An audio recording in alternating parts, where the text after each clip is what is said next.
So we're continuing our series on reconciliation, what I learned at Corrymeela. And we talked a little bit last week about scapegoating, and we're going to continue to lean into that a little bit. So in Northern Ireland's conflict, in the dead of the conflict, the injured, the intimidated people and families are the typical scapegoats. They are all people sacrificed out of our inability to find relationships together and political structures that mediate those relationships. It's the same here, that often, the victims, they become the scapegoats over time. So here's a story from Corrymeela. A woman named Maura spoke at Corrymeela on the eve of the 25th anniversary of her son's murder by paramilitary gunmen. So when you hear paramilitary gunmen, that's usually the Protestant English loyalist groups. There's several different paramilitary groups in Northern Ireland. Earlier in the evening, over a meal, without realizing it, she had spoken with present-day members of the group that had been associated with her son's death all those years ago, for which no one had ever been convicted. When she spoke, she indicated that she would rather be the mother of someone who had been killed than of someone who had killed. She hoped that the killers had made new choices in life. In that moment, some people associated with that paramilitary group now, although young at the time, recalled the atmosphere in their street at the death of Maura's son and remembered the cheers that went up. These men, hearing Maura, went out of the room and were physically sick with the past memory being recalled when meeting and hearing Maura. Some hours later, they expressed their deep sorrow. So there you have the situation of someone's son's been killed and people were cheering in the streets. Now that's not that different from here. In the 60s, as we talked about today, often was the case people, white Christians, would attack black churches, bomb them sometimes, and go to their church and cheer and pray. The history of lynching in this country, church members at the church, they'd take their picnic and sit on the lawn and watch the lynching. My daughter's learning about lynching now really for the first time, because I made the mistake of taking her to the American Girl doll store a couple weeks ago, and I got kind of caught up in it and decided I'd buy her a new doll. But I thought, if I'm going to buy a new doll, I'm going to get one where she can learn some history. So we bought the newest doll named Claudie, whose time period is the Harlem Renaissance. And there's a book, historical book, that goes with it. So they've been reading it and learning more about the history of lynching in this country, where people would often cheer and celebrate as people were killed and maimed and tortured and burned alive, that people would be cheering this. And sometimes years later, they express regret. Sometimes they don't. Can you imagine the mother of a lynching victim meeting with a group of white Christians and talking about her son, if there would ever be that opportunity?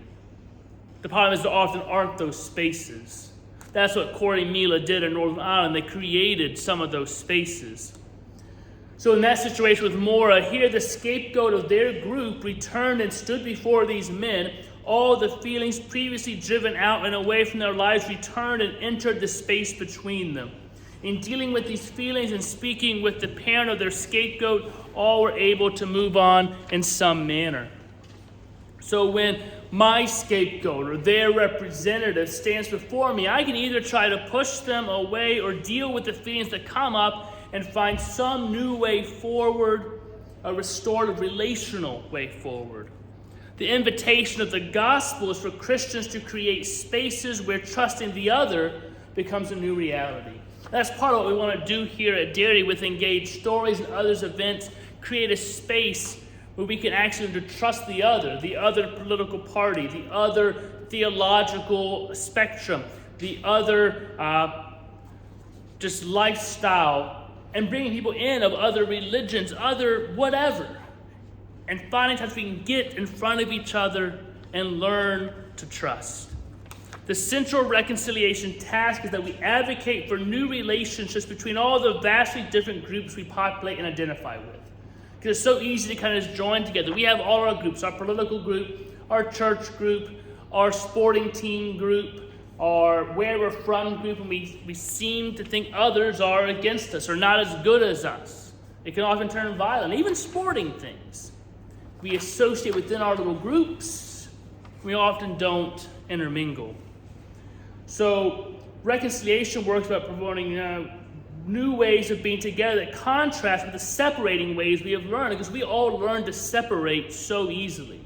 Most of us would say, segregation isn't a good thing, but we do it. If you look at our schools today, they're still mostly segregated because of how lines are drawn in districts, where people tend to live for a variety of reasons. Churches are segregated for a million different reasons.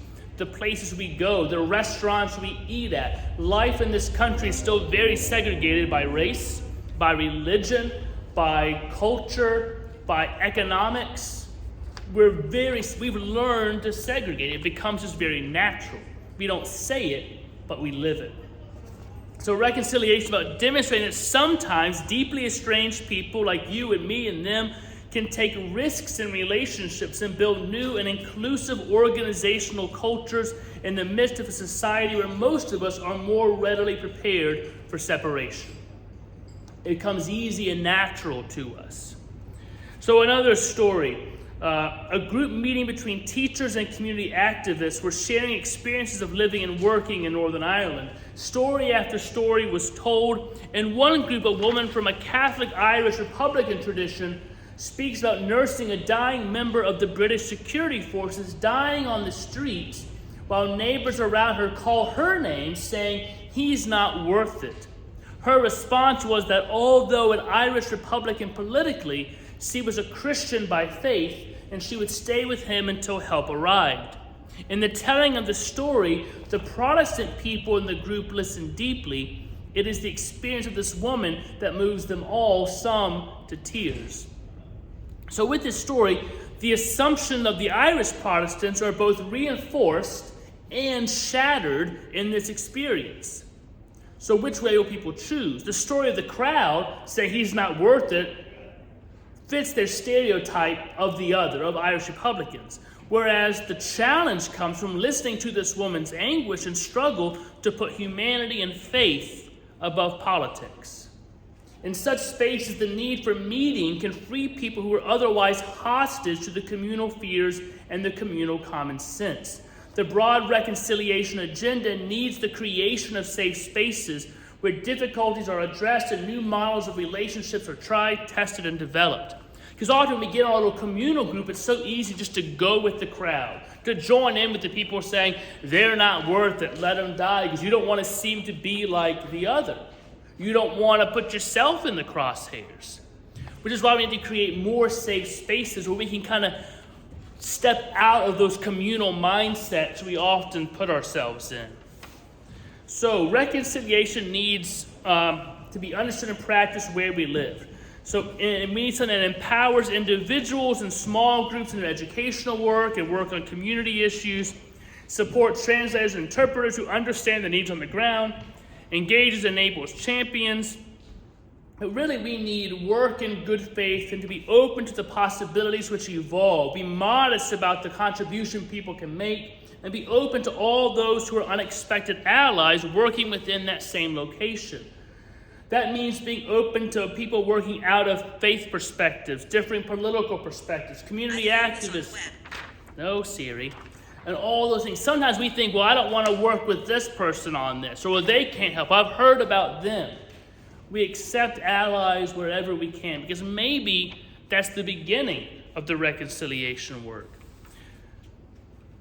The big kind of takeaway is we have to create more spaces where we can listen to each other and encounter one another in authentic ways. Because we don't. How many people have sat down and really heard from a Muslim person who has experienced Islamophobia?